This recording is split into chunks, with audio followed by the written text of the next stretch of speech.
Okay, guess we'll jump straight into some exciting math on Wednesday. Woo! Yeah, right. Woo! Yeah, let's high energy. Yeah. So I'm gonna write down the title of the chapter: geometry and algebra of vectors. So we're actually going to start talking about our linear algebra topics now, and that's going to go until the end of the term. So the reason why we're talking about linear algebra is, well, there's two main reasons. A big one is matrices and vectors can be envisioned as arrays, right? A matrix is just a multi-dimensional array. So that is interesting to work with because you're going to have to do that sometimes, right? That's just going to be your life. You're going to have to work with multi-dimensional arrays, so getting some practice with it is nice. Another reason is just understanding some basic geometry of vectors and how they work is useful if you have any passing interest in game development or something like that. Plus, I just think it's neat. It's the Marge meme, right? I just think they're neat. So that's what we're going to focus on today is just geometry. So we're going to start with vectors in R2. And you've maybe seen vectors before. So like if you took physics, you would have seen them. So I need another color. In the pocket it goes. So a vector, generally speaking, we're talking in R2, so we've got the plane. So this is the x-axis, the y-axis. So a vector will have some initial point and some ending point. And, it is a line between them, but the difference between just a line segment is we actually have a direction as well. So this is initial, and this is terminal or end point. A couple ways to say it.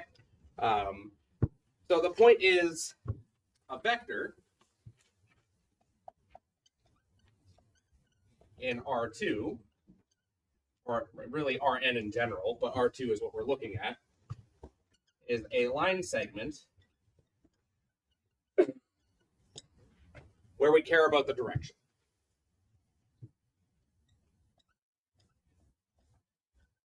About its direction.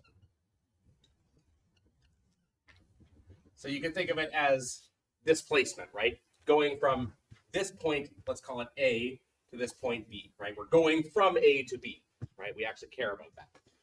So notation, commonly, well, there's a few ways to say it. If we know the points, we would call it AB with an arrow above it. Sometimes just V for a vector. One that I can't really write on the board, but you can see in notes online is it's a bold-faced letter will usually represent vectors in print. We'll stick to these types of notations, though, because I'm not going to try and do boldface on a whiteboard.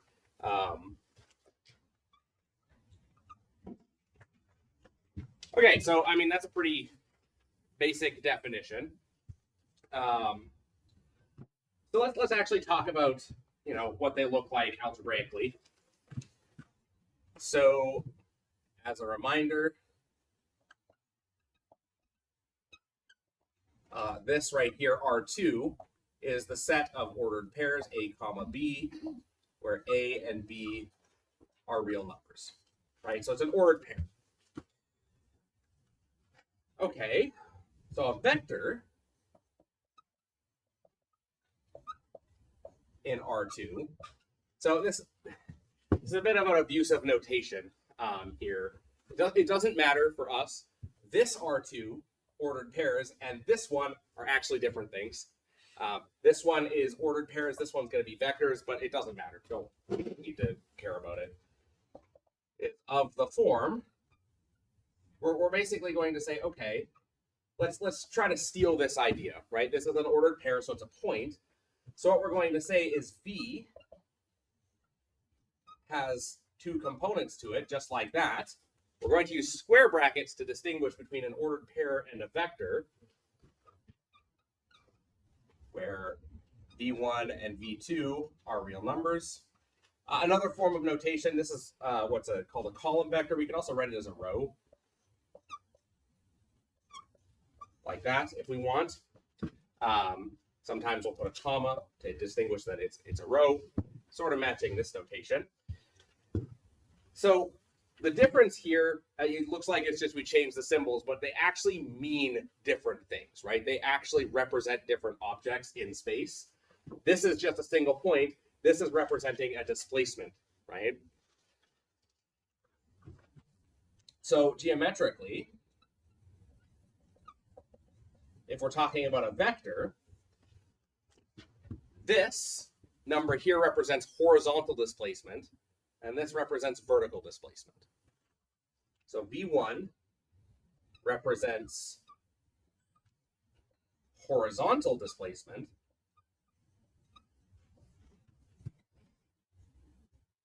so how much you move horizontally along the x-axis. v2 represents vertical.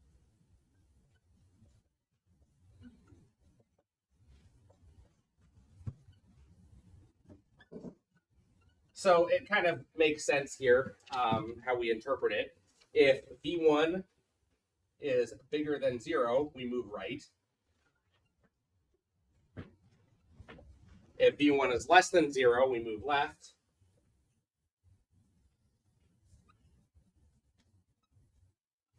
And if v1 is 0, we don't move.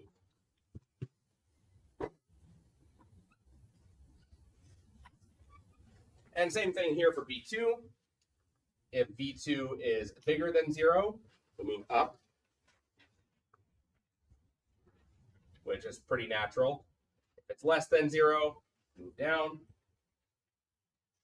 And of course, if it is 0, don't move. Again, pretty natural here. We're used to positive numbers going right or up and negative numbers going left or down. Okay, so when we're talking about equality of vectors, we need to define that, right? It turns out equality of vectors is going to be the natural thing, but there is a sort of twist here with vectors.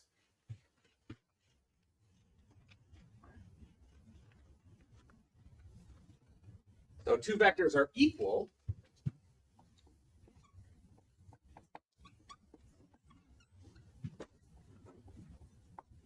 if they represent the same displacement. So that would be they have the same length and direction. So they just represent the same movement in space. Now, one thing to note here is we've made no distinction on where we start, right? A vector just cares about how we move. So that means we could start at anywhere. So this is a remark. The position of our vector. God, this squeak is so bad.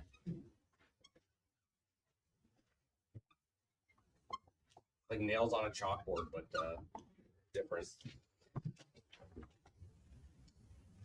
So what this actually translates to algebraically at the end of the day is that just they're equal component-wise. Same thing, right? Because these components represent the displacement we make, right? So if they're going to have the same displacement, then it just means we move in the same fashion. So algebraically,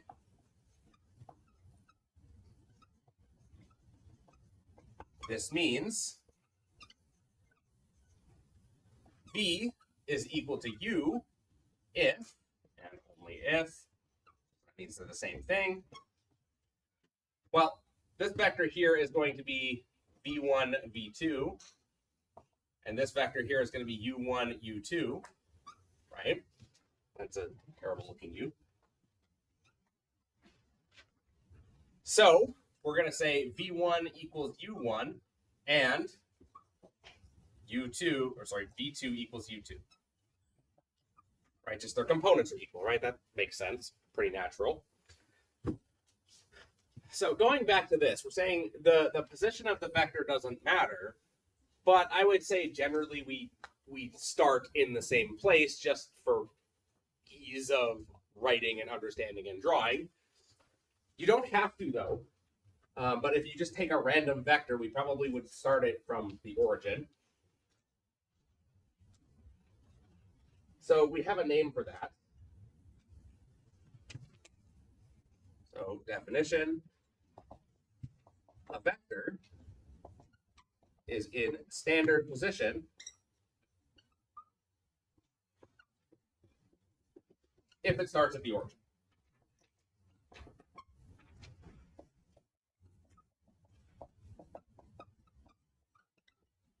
So what that looks like is, you've got, I actually have an example of a specific vector. So that means I have to start doing this. Psi. Who made these notes? So we're going to represent the vector 2 minus 3. So, like I said, we could start anywhere. So let's start here. So what this is saying is we go right 2, 1, 2, down 3, 1, 2, 3. Like that. So that's this vector. This is v. But we can also start from the origin. So we go right 2, down 3. So these vectors look the same, right? They're just moved. V, but this is in standard position. So this really shows, my drawing is never going to be accurate because I don't actually have a grid. But this does kind of show you that they look the same, right? They've just been shifted. So these vectors look the same, but start somewhere different. Let's just say, but shifted.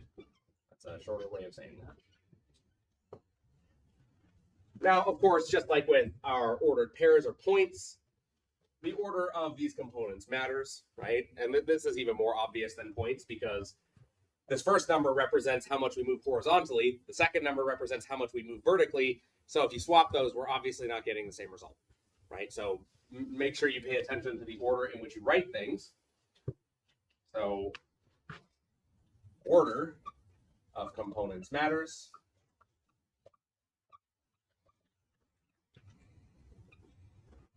An example would be, let's let v be 1 minus 2, and u is minus 2, 1. Hopefully this one's better. That's a lot better. So we've got our grid here. And so this is 1 minus 2. So we move right 1 and down 2. That's our v, right? And then this one is left 2, up 1. So obviously they're not the same thing. So u does not equal v. So you don't have to reach very far to show that that's not the case, right?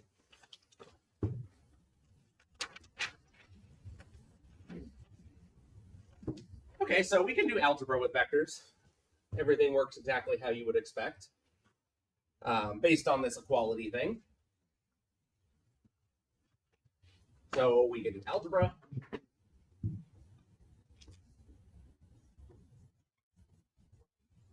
Which will be important. So let's say we've got find x and y such that the following two vectors are equal. 3x, x minus y has to equal 6 minus 2. So it works exactly like it does for points, right? Nothing really changes. These two things are equal when their components are equal. So this means that 3x has to equal 6, and x minus y has to equal minus 2, right? This is just what that means. So, okay, well, we can actually solve this, right? This first part here, we just divide by 3, so x equals 2. And so now we know x is 2, so that means we can plug it in here. So 2 minus y is equal to minus 2. So move the 2 over, minus y is equal to minus 4, multiply by minus 1, and then we get y is equal to 4. This means x is 2, y is 4. We'll make these two vectors equal. So this right here, what I just did, is a taste of what linear algebra is entirely built around, by the way. There's these vectors that are important geometrically, but the core building block of linear algebra is solving systems of linear equations, stuff like this, which in high school you probably did briefly, and you would have done this technique, right? Unless you went to a very advanced high school. You would have done this sort of manipulate the equation to solve for one variable and then sort of plug it in systematically to get the others. So we're going to develop techniques to do this better and more complicated things, but for now, we're just going to stick with that.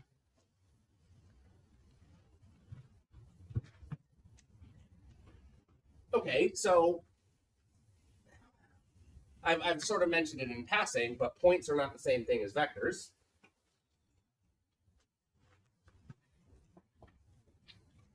So remark, points and vectors are different.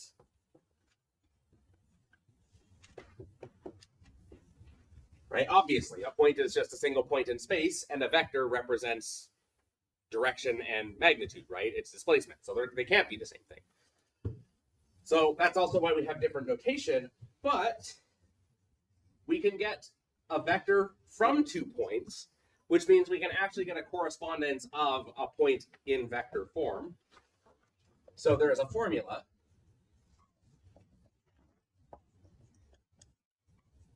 to get a vector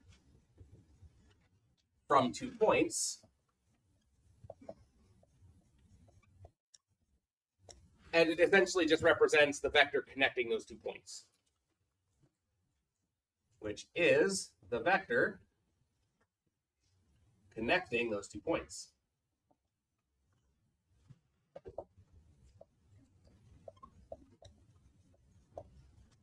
So I have it written down as a formula here. So I'm going to do it as an example first. Let A be 6, 3, and B be minus 2, 4. Why not? Doesn't matter. So there's a formula for getting the vector connecting these things, and there's a mnemonic. It's just terminal minus initial. So whatever you want the end point to be, subtract the initial point from it. So the formula is terminal minus initial. So let's say we wanted B to be the endpoint. And so the notation we would use for that is A, B with an arrow. This is saying start at A, go to B, right? Kind of makes sense. So we're going to take the endpoint, so minus 2 and 4, and we're going to subtract off the starting point. So that's 6, 3. We do it component-wise. So just imagine, take the components of B and subtract off the components of A, right? That's all we're doing here. So this gives us minus 8, 1. So this would represent, I chose bad numbers here because they're really big. But if I went 1, 2, 3, 4, 5, 6, 7, 8, and then up 1, that represents this vector. Of course, I'm drawing it from standard position, right? That's not normally how we would do it. We would start at the point 6, 3, and then move to this point. But, you know, it's hard for me to draw. I chose bad numbers, basically. So sorry about that. I just randomly chose them. But the general formula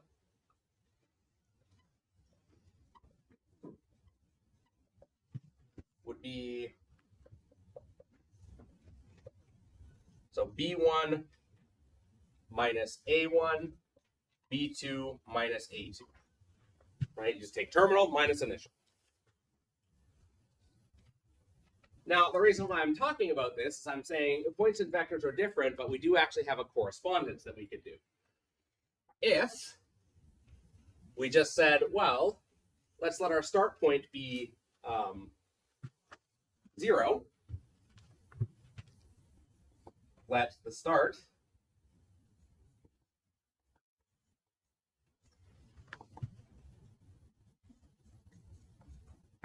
so what do we get?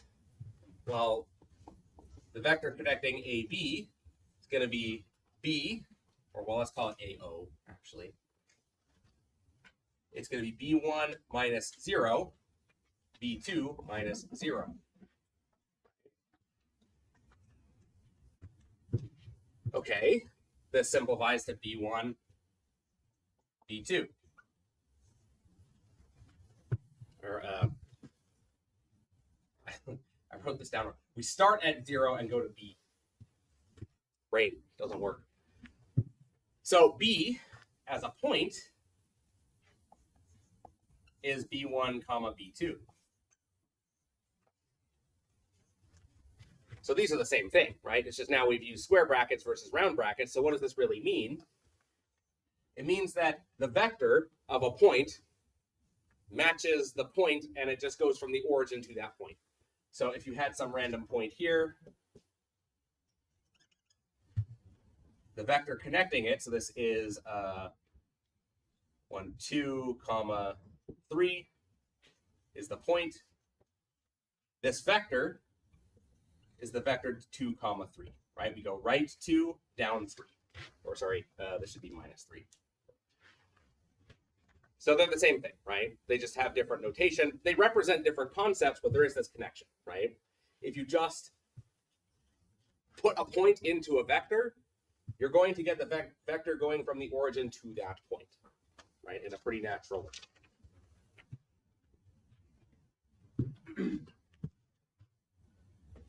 Okay, some important vectors.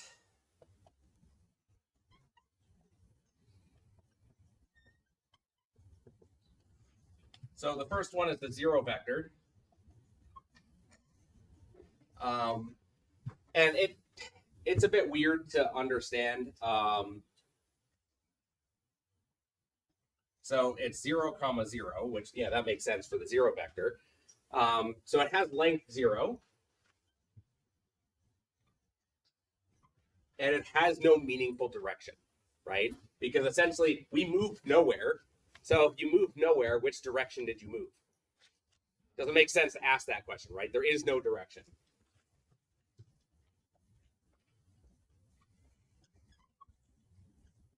But it's really useful for algebra, right? Obviously, because having a 0 object is nice. I would say, though, because it has no meaningful direction, that means if we ever needed a direction for 0, we could just say it's that one, right? Which direction did I move? Nowhere. I moved in this direction. I just didn't move, though, right? Or maybe I moved in this direction, but I didn't move, right? So you can just assign it a direction if you want. So another one is standard unit vectors.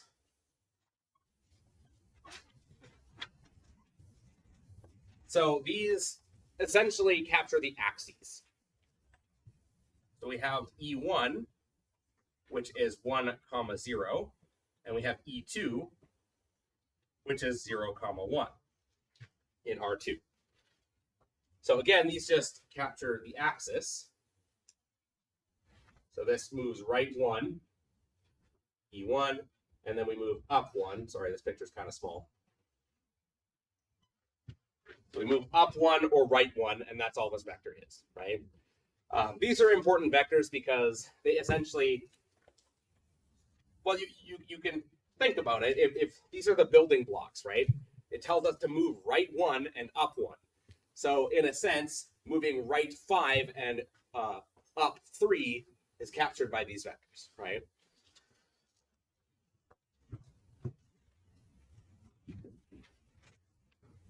Okay, cool. So we have some geometry going on, and we have the concept of equality, but what else can we do on vectors? Operations on vectors. Turns out quite a lot. The first few are things that aren't that surprising, right?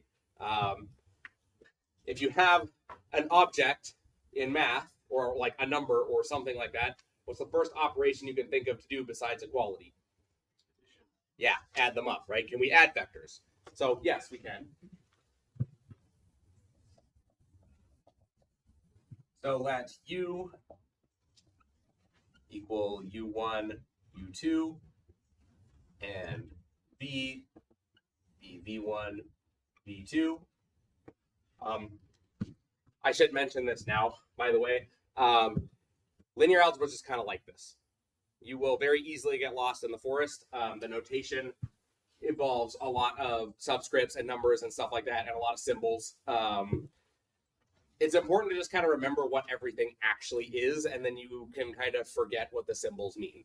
So in this case, it's just saying, hey, this is a vector with 2 components, right? So the symbols matter less than just knowing vector with 2 things, vector with 2 things. What are we going to do to them, right? So distilling the mess into something useful is it can be challenging, and it'll especially come when we define matrix multiplication. I'm going to define it in a very algebraic way, which is very confusing and messy, and you'd be like, Travis, why would I ever need that? Well, doing it by hand, you would never need that definition, but implementing it in the computer, turns out those types of definitions are extremely powerful. That's what you need, is something that is indexed, right? Just think, you've got 2 indices. If I write them down explicitly, you know how to do a for loop on them, right? If you know the indices. So those types of things are very useful for algorithms and computers. But the notation is just kind of like this too. So if at any point you're like, Travis, what does that mean? I'll be like, okay, hold on, I can explain it. So there's sum,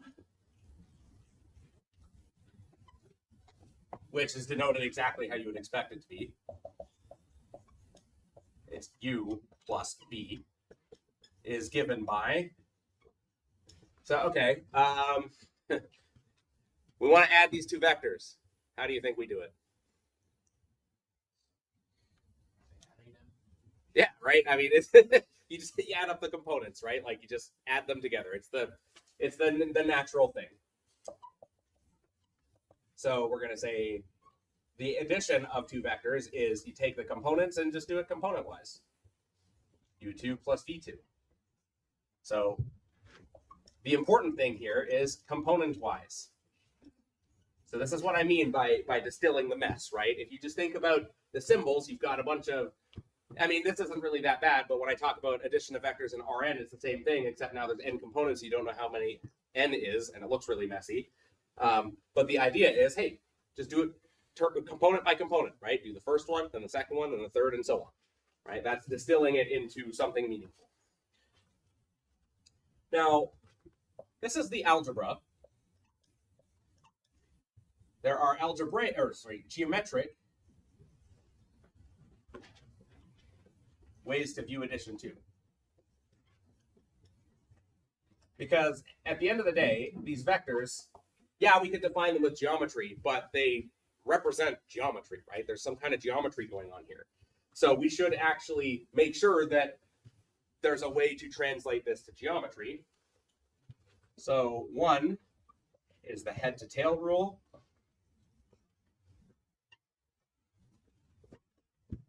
The other, parallelogram.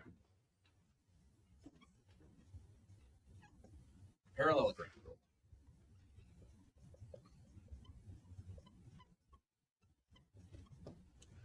And I present both because, in my experience, when students look at one, they're like, oh, I hate that one.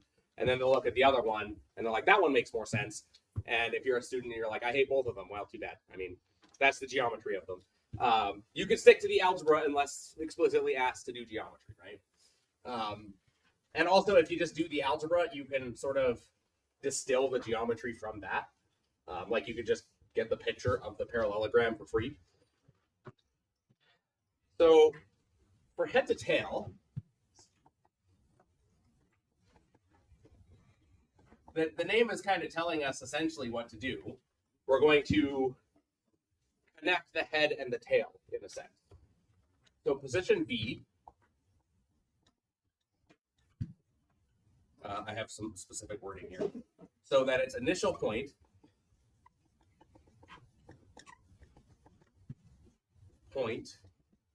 coincides with the ending point of U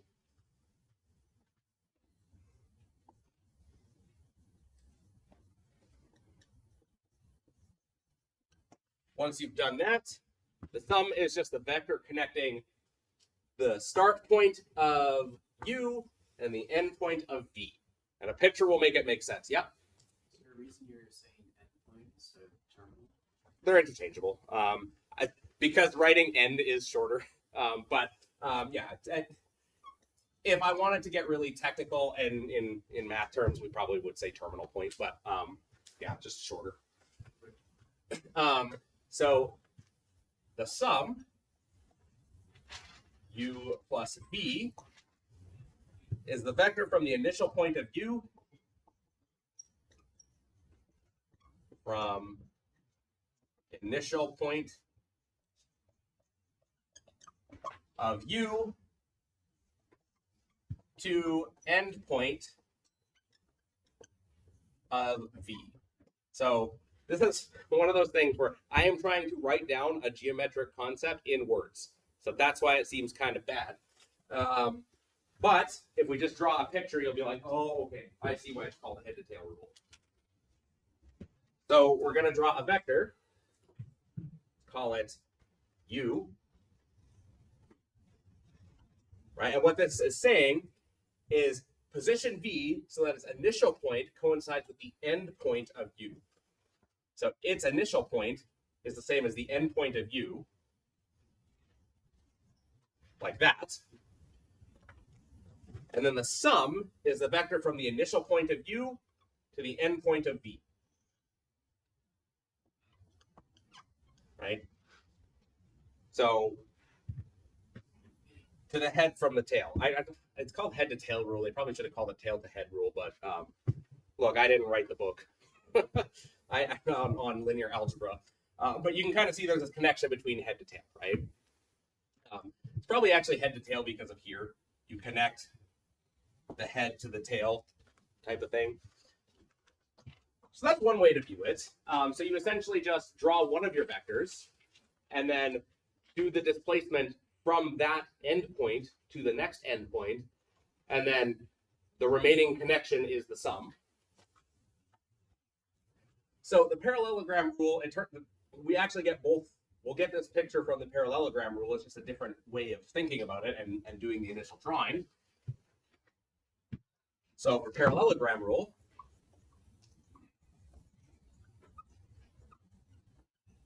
what we're going to do is we're going to position U and V to have the same start position. Position U and V with the same start.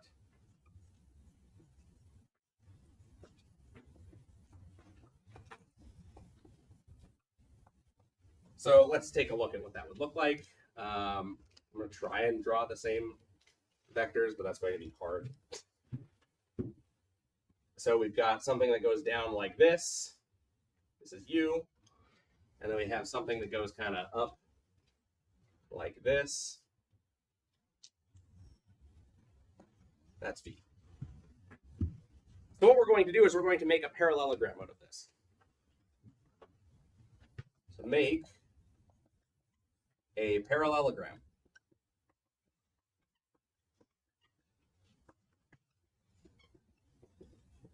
If you don't remember what a parallelogram is, it's a rectangle that couldn't be rotated, right? It's a rectangle, but weird shaped. So what we're going to do is there's only one way to complete this and get a parallelogram out of it. We do this, and then we do this. There's a parallelogram. The sum is just from the start to the other opposite end. So this to there is u plus v. I tried to draw the same picture. It's mostly similar. So the sum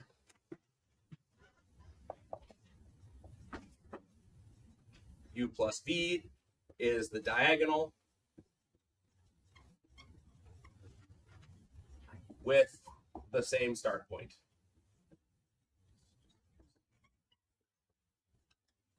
Right, so you start here and just draw across the diagonal. And what I mean when I say these have they're the same picture, is that's the head to tail rule, right? You just cover up the parallelogram.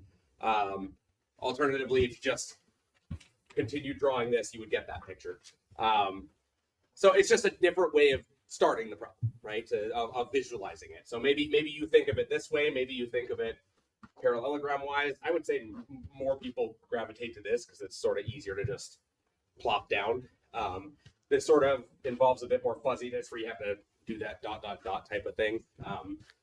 But both of them can be relevant for, computer graphics and that sort of thing, just understanding that they're both the same. So let's just do a quick example. So how do I want to do this? I'm just going to put it here.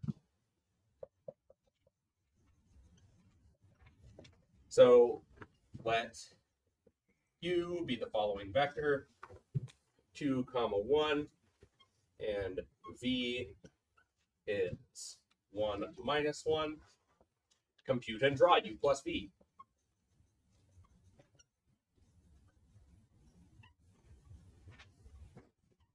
Generally, I would say draw it using either the parallelogram or head to tail rule. I pick one, right?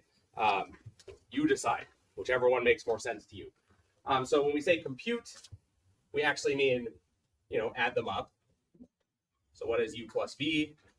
Component-wise, 2 plus 1, 1 plus -1. So that's 3, 0. Okay, so what does this look like? Need my actual grid now.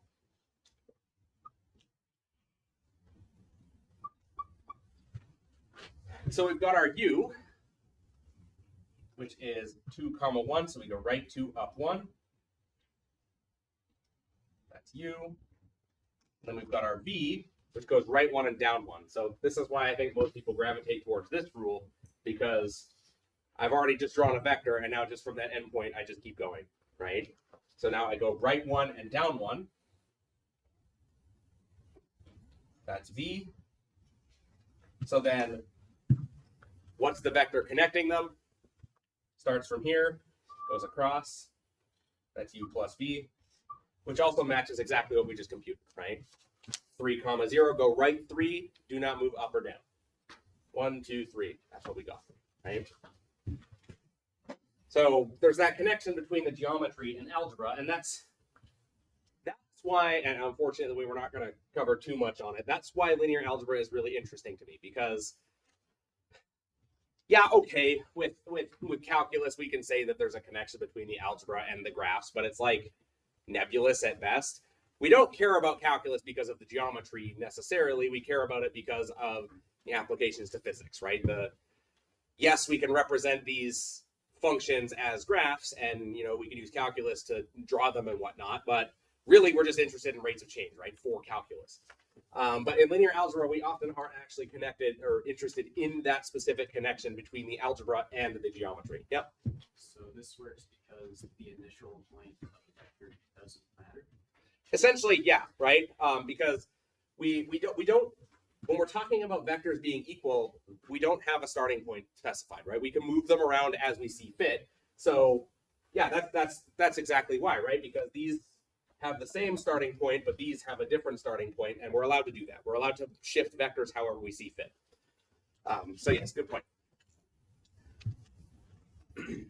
Okay, so that's one of the operations we can do on vectors. Nothing too terribly surprising there, other than I want to draw attention to the fact that there is some geometry going on here, right? It's not just like when we talked about set operations, stuff like that. I was like, hey, you can combine these, and it's like, okay, that's the end of it. Whereas here, I'm like, hey, you can add these, and also there's some geometry going on. So there's another operation we can do. It's also a very important one. So the next operation you would think about when we're talking about an object in math is, can we multiply them? For vectors, the answer is no, not in any meaningful way. We don't have multiplication, but there are things that are close to multiplication, and they have important meanings geometrically. So the first one is, it needs another definition. So when we say a scalar, and this in this chapter, this word's going to pop up a lot. You will be used to this word, hopefully quickly. We mean just a real number.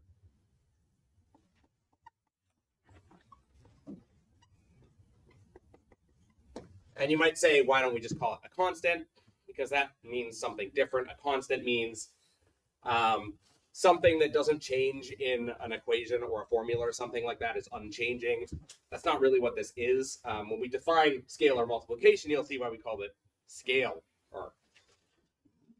So if we have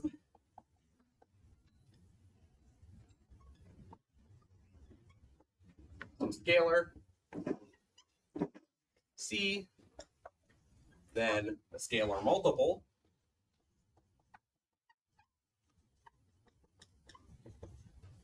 of a vector V.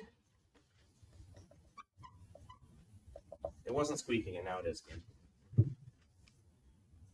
So we're going to say it's C times V, right? This is little times there. All we do is we just multiply all the components by this number. So C times V1, C times V2. Or we just move that number in and move them up. So what this ultimately does is it stretches or shrinks our vector, scaling, right? It scales the vector by this factor. So if C is bigger than 0, then our vector grew larger. Well, no, it needs to be bigger than 1. Let's just say U and C times U have the same direction.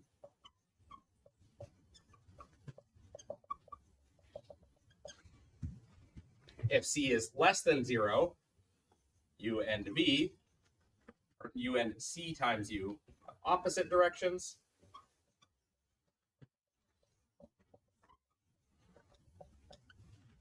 And, you know, you could say, well, what happens if we multiply by 0, but then it's just going to be the 0 vector, so it isn't really meaningful. Generally speaking, when we're talking about multiplying by something, we'll try to avoid talking about multiplying by 0 because it's a trivial case, right? We just don't care what happens, right? What happens if you multiply a vector by 0? Well, it doesn't matter what the vector is, it goes away, right? It becomes 0. So not interesting. But when we talk about vectors, we have direction and magnitude or length. So how does this affect the length? Cu is the absolute value of C. Remember, this just means drop the minus sign. Times the length of U. So I'm writing it this way because it's not bigger or smaller necessarily. If this is like 5, then it's 5 times bigger. But if it's 1/2, it's 1/2 times the length. So that means it actually shrunk, right? So let's just visualize this.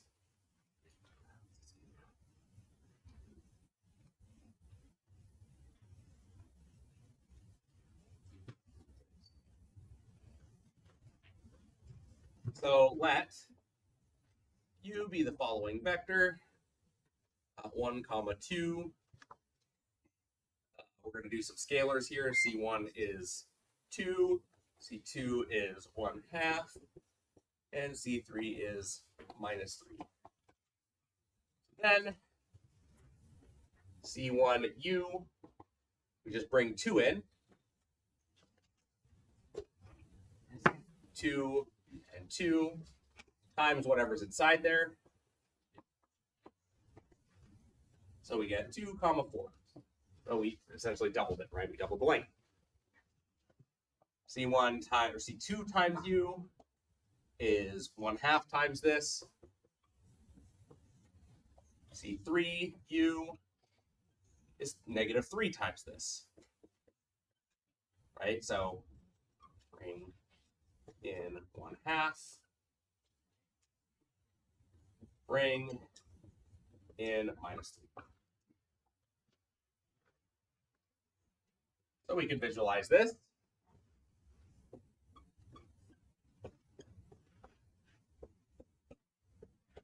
So our initial vector, 1, 2, go right 1, up 2. Then we've got the second vector, 2, 4. So go right 2, up 4. Sort of same thing, but twice as long. Makes sense. So I'm just going to underline it. This is 1/2 1, so 1/2 up 1. Makes sense. Half the length. And then we've got this here, -3, -6. 1, 2, 3, 4, 5, 6. I can't draw that very well.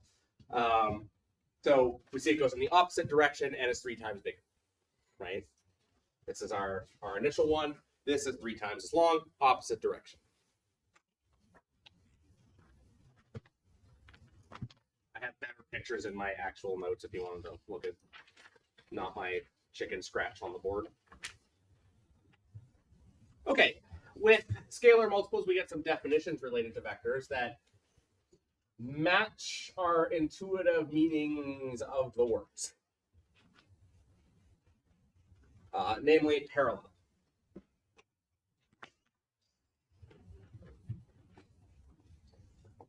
So, vectors U and V in R2 are parallel if, well, we take a look at this, right? All of these are parallel in the sense of well, with intuition for parallel, we usually think of parallel lines as running side by side. There's nothing saying parallel lines can't be on top of each other, right? So again, with vectors, we could move them around freely. So we could say this vector goes here, and this longer vector goes here. Right? And so then it does match the intuition of parallel. It's just right now they're on top of each other. So we say that they're parallel if there is some scalar C,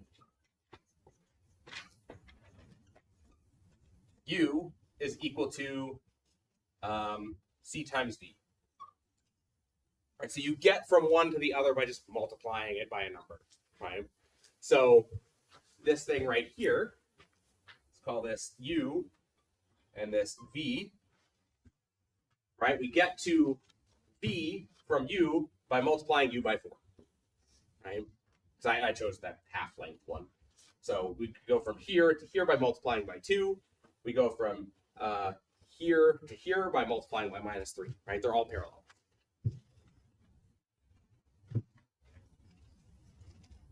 Okay. So this definition isn't too terribly complicated, but I'm just trying to construct examples to get used to notation and concepts. So we're going to use column vectors, which honestly, generally speaking, I've been writing row vectors just because they're familiar, they're comfortable, they resemble points. We use column vectors more often than not because they closely match matrices and they work well with matrices. So consider the following vectors. So V1 is going to be minus 2, 3. B2 is going to be 8 pi minus 12 pi. And B3 is 2, 1. So we're asking which of these are parallel to our vector u. So is this thing parallel to this thing? So the question is, can we multiply this vector by a number or this one by a number to get to the other one? Yeah, so if we multiply this by minus 1/2, or we multiply this by minus 2, we get there, right? So u is equal to minus 2 times v1, right? Because minus 2 times minus 2 is 4, minus 2 times 3 is minus 6. What about this one? Is there something we can multiply this by to get to u? 2 pi. Yeah, 2 pi. So 2 pi is not, well, I'm going to say 2 pi is not a pleasant number, but actually that is the most pleasant version of pi, is 2 pi, because that is the circumference of a circle of radius 1. So this specific number comes up everywhere. But the point is, this scalar is just a real number, right? It can be some irrational thing. It doesn't have to be a nice looking number. What about this? Is there any number that can take us from u to v, or v3 rather? No, because if we just think like it's process of elimination, right? Okay, this first number, well, if it's going to get to this, we have to divide by 2, right? So multiply by 1/2. And then 1/2 this is minus 3, which is not 1. So they're not the same thing, right? So, no. And that's just by inspection. Okay.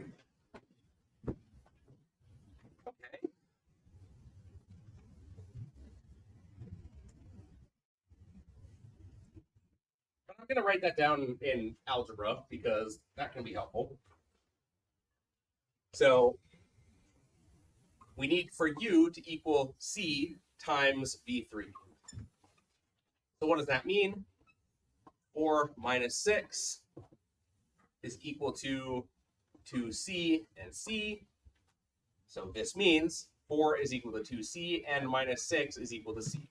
I'm bringing the algebra into this, right, so that we can get used to this. This first equation tells us that c has to be 2. But then we plug that in and we get a contradiction, right? We plug in 2 for the answer here and we don't get the same thing, right? So this is a naive, simple version of a solution not existing, right? And that's going to be an important situation we consider when we talk about systems of equations. Okay, so there's another operation we can do. And it's interesting to me because in linear algebra we define it this way, and you're probably not used to in math defining it this way, but it turns out even for the normal operations it is defined this way. So subtraction. We want to do that. Let u be a vector in R2. It's negative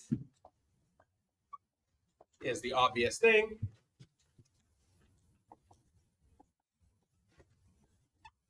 So it's just multiplying by the scalar minus 1.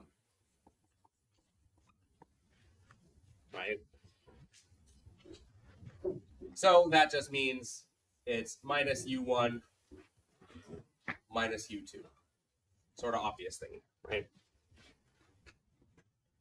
Okay, this lets us do subtraction, though.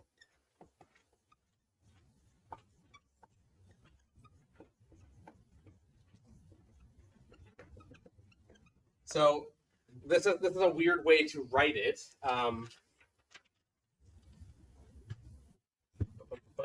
So we're going to say u minus v is actually just u plus the negative of v. Now, again, you're probably like, okay, but that's weird. When we talk about integers, just adding integers, there are actually only two operations there too that we care about, that we actually define formally. And that's addition and multiplication. Those are the only two that we actually care about, because subtraction is the same thing. It's, 5 plus -2, right? And what's -2? It's the multiplication of -1 and 2. So we don't actually need a special operation. It's just, we get it from this. And then the reason why we care about that is because of properties, right? We know all the properties of addition. We know all the properties of multiplication. That means we get properties of subtraction from those. But that's a roundabout way of saying we're defining it this weird way, but it's exactly what you expect it to be. It's U1 minus V1, U2 minus V2. You do it component-wise, right?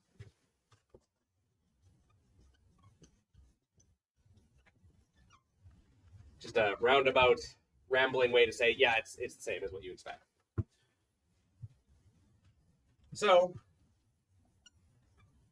just because I don't want to, even though it's simple, we should do an example. And V is the following vector, -3, 2. Then U minus V. Well, we just do it component-wise. So another reason why it's nice to use column vectors is you can just write the columns down like this. You don't have to do spacing or anything like that. Minus whatever this is. -3 and 2. So that's 2 plus 3 is 5. 1 minus 2 is -1.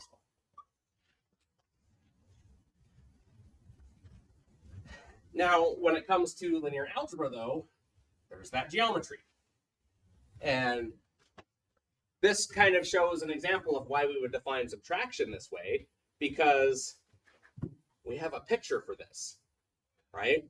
We can draw either the parallelogram law or the head-to-tail law for addition. So we just do that, and now we have the geometric interpretation of subtraction also. So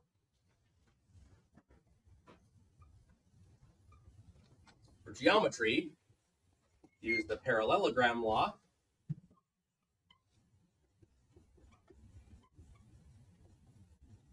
On U plus -V.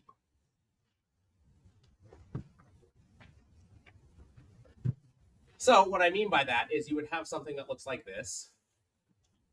You've got U, and then here you've got, say, your V, right? So what you're going to do to compute U minus V is you're going to say, well, this right here is minus V, right? That's the negative of V. And now we just draw our parallelogram. Like this. And bam, that's U minus V. Right? So we're just borrowing this idea that we have for addition to get it for free for subtraction. Right? We just draw our U and our V, we swap the direction of V, and then we draw a parallelogram. Right? And that's all we need to do.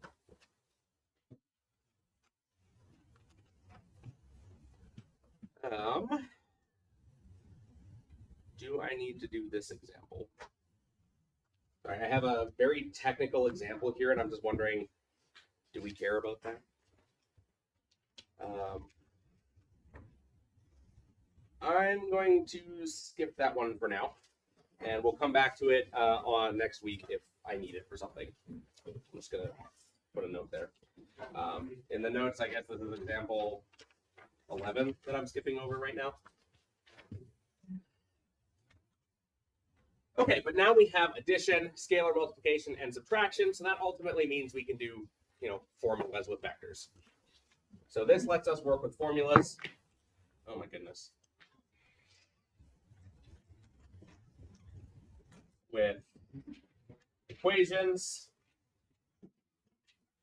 involving vectors.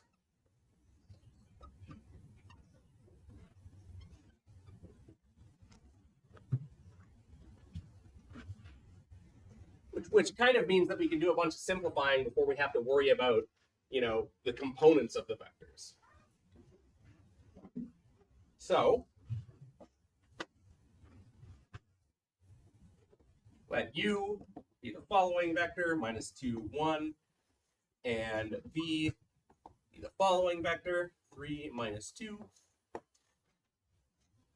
So we have that 2U minus 3V is exactly how you would expect it to be.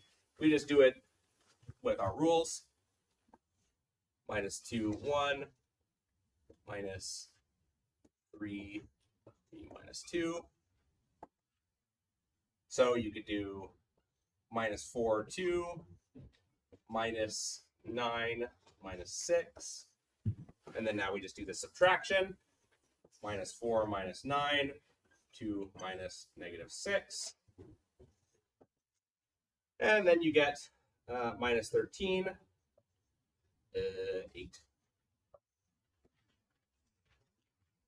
I would say one of the easiest things to mess up in linear. Oh, yeah, go ahead. Do we not have a operation for division? No, because we don't have an operation for multiplication. And division is the inverse of multiplication. However, we don't have anything for vectors, but we will have something for matrices. And vectors can be viewed as a special case of matrices. And then there's a bunch of theoretical reasons why we can't define a meaningful multiplication for vectors, which we're not going to worry too much about. It's just, it's one of those, it's that famous math teacher thing where a student's like, why can't I do that? And my answer is, you can't. And then you're like, yeah, but why? And I'm like, you just can't. Because I can explain why. But that's, let's talk about that separately after class thing. And then our class is done at 6, and then everyone's gonna be like, I don't care anymore.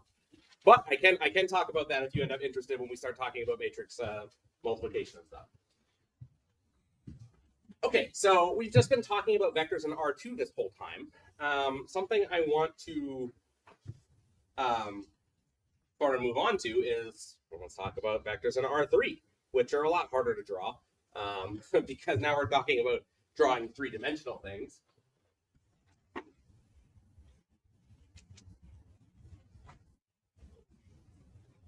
So vectors in R3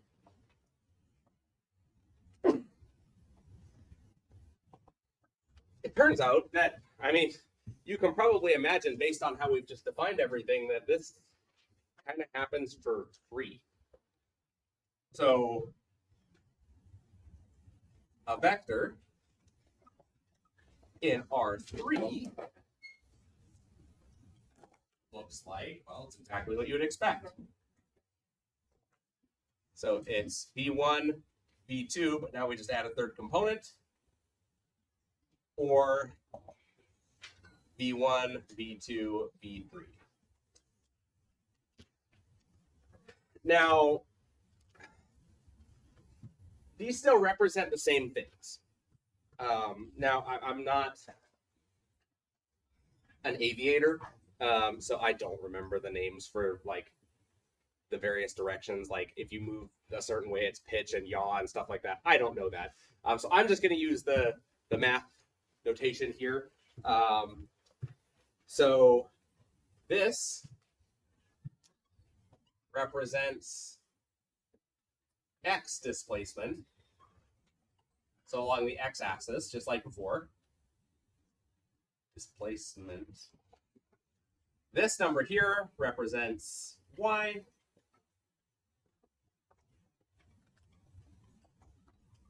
And then this last number here represents z.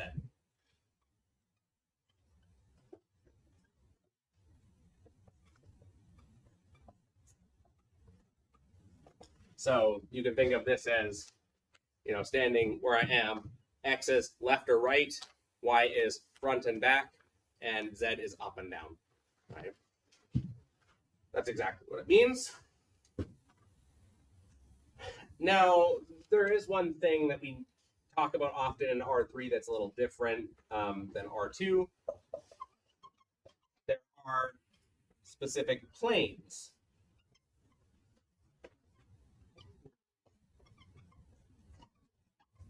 So in in R2, we can focus in on specific axes, right? And we can do the same thing in R3, right? You've got, wish me luck on this.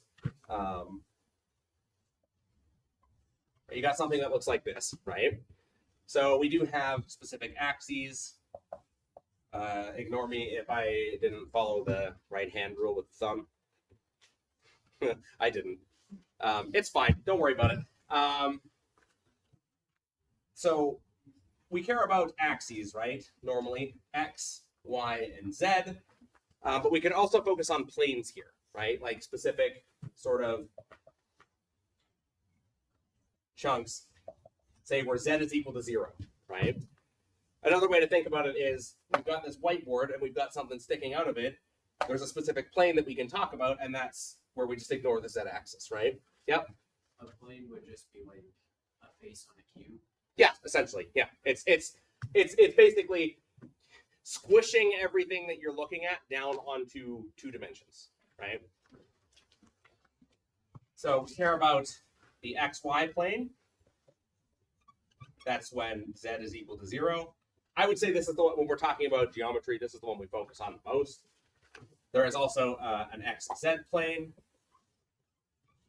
and that's when Y is equal to 0, and a YZ plane where X is equal to 0. So you can imagine it like, if we've got this sticking out, then a sheet of paper that goes on for infinity along this line, up and down, would be one of those planes. Okay, so those are really the major differences of terminology and stuff we care about when it comes to vectors in R3 versus vectors in R2. So all of the properties, well, okay, now I'm going to say most. Most of the properties we just discussed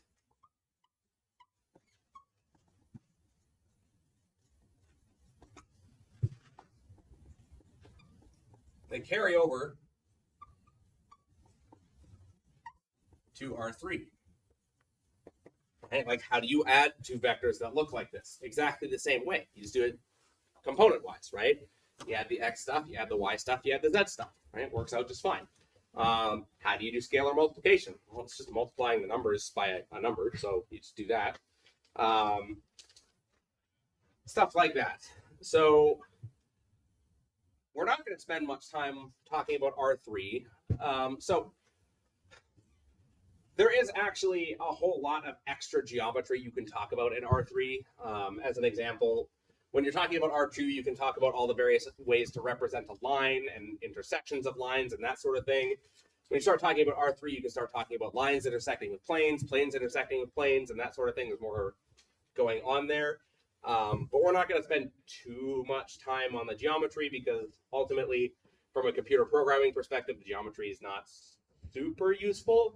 I would say the algebra is, because that's the thing that you're dealing with when you're talking about arrays, right? Is these vectors and matrices. So we're not going to spend too much time on the geometry, although there is a lot for R3.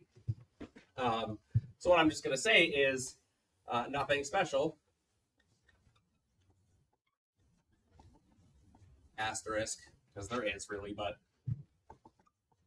for our purposes, nothing special there. Which means, why is 3 special? We can talk about vectors in Rn. And now this is where things are a bit weird, because the geometry is still there. It didn't go away. It's just we can't visualize 4-dimensional space. Right? The best we can do is visualize projections of 4-dimensional space. So the 4-dimensional equivalent of a cube is called a tesseract, which now it's freaking impossible to look that up as a shape because you're just going to get stuff about the MCU. But the Wikipedia article for a tesseract will show you the various projections of that shape in 3-dimensional space. And that's the best way we can represent 4-dimensional space. If you think about it, your example with the cube is a perfect way to think about it. If we were 2-dimensional beings, how would we imagine the 3rd dimension? We would just take a cube and project it onto 2 dimensions and view it from all its sides. It would be like, okay, let's look at it from the front, the top, the side, all the different sides. That's essentially how we visualize 4 dimensions, is we say, okay, we have the 3 dimensions, and then there's that extra axis that we cannot visualize. So what happens when we take that shape and rotate it around and then project it into 3 dimensions, right? That's how we view it. The point is, though, that there's nothing special about it. All the geometric concepts we talked about still translate. We just can't visualize it anymore. So we start to lose visualization of the geometry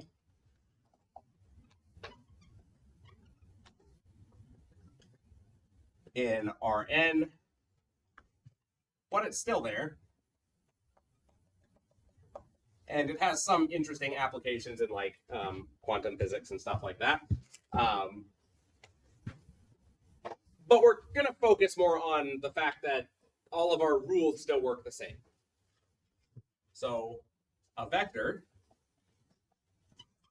in Rn, say V, what does it look like? And this is where now I have to start saying, yeah, the notation just gets like this. So it's V1, V2, comma, V3, comma, dot, dot, dot, up to Vn, where n is the dimension we're looking at, right? So if this were R4, there would be 4 components. If it were R8, there would be 8 components, right? That's all this notation is saying. It's saying, hey, just list them out, right? There's some number of them. So n components. We also have the column vector, V1, V2, dot, dot, dot, up to Vn. It's just a column of numbers. So it is ordered, just like with points, right? We care about the order here, because again, we don't say x-axis anymore when we're talking about bigger than this. We would say the x1 axis, the x2 axis, the x3 axis, the xn axis, right? We run out of letters quick, right? We can't say X, Y, Z. Okay, now what? RST, I guess. But like, right, it just kind of doesn't matter. But everything works exactly how we would expect. So addition, we do it term by term or component-wise. Subtraction, component-wise. Well, let's just take a look at some examples here. So the following, 1, 3, square root of 2, minus 3. That thing is a vector in R4, right? 4 components. 1, 2, 3, 5, minus 1, pi is a vector in R1, 2, 3, 4, 5, 6, right? That's all this notation is saying, right? It's just, hey, unpack this. Now, here is where I'm saying, so we remember we had E1 and E2 for R2. We would also have E1. We do use the same letters here when we're talking about different dimensions. E2, 0, 1, 0, and E3, 0, 0, 1.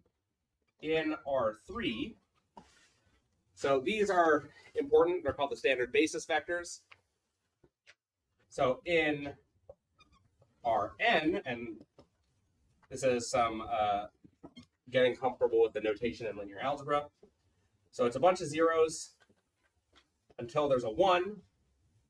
Write an extra 0 there. 1, 0, 0.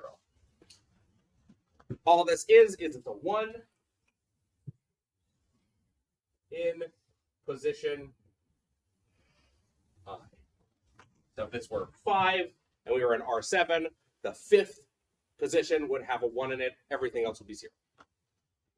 Right? And again, these just sort of represent the axes, right? So it makes sense, like you just list out 1 comma, a bunch of zeros, then 0, 1, a bunch of zeros, then 0, 0, 1, a bunch of zeros, so on.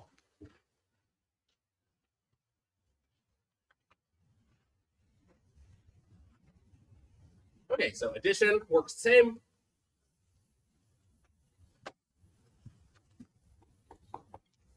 Addition. Do it component wise. So in the notes, I have written down explicitly the formula for it, the mess. But the takeaway is this, right? Just do it each component. Subtraction. Even though there's a lot of components now, you do it component wise.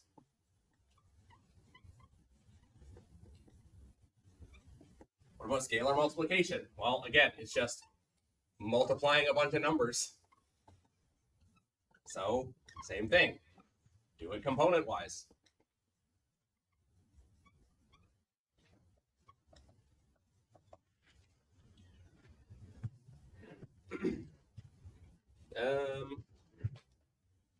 Time is it? Well, I have a bunch of rules to talk about next, which, you don't mind leaving 5 minutes early, right? No, I didn't think so. So I will talk about all the rules of algebra that we get next week. So like I said, there's no quiz this week, free of homework, because there's more I need to talk about on this, like the rules, and then I want to talk about the dot product. There's just no shot I could make any meaningful quiz. Like, go add 3 vectors together. All right, great. It's worth 2 marks. So yeah, we'll wait till next week. We'll talk about more content then. But yeah, I guess that's all.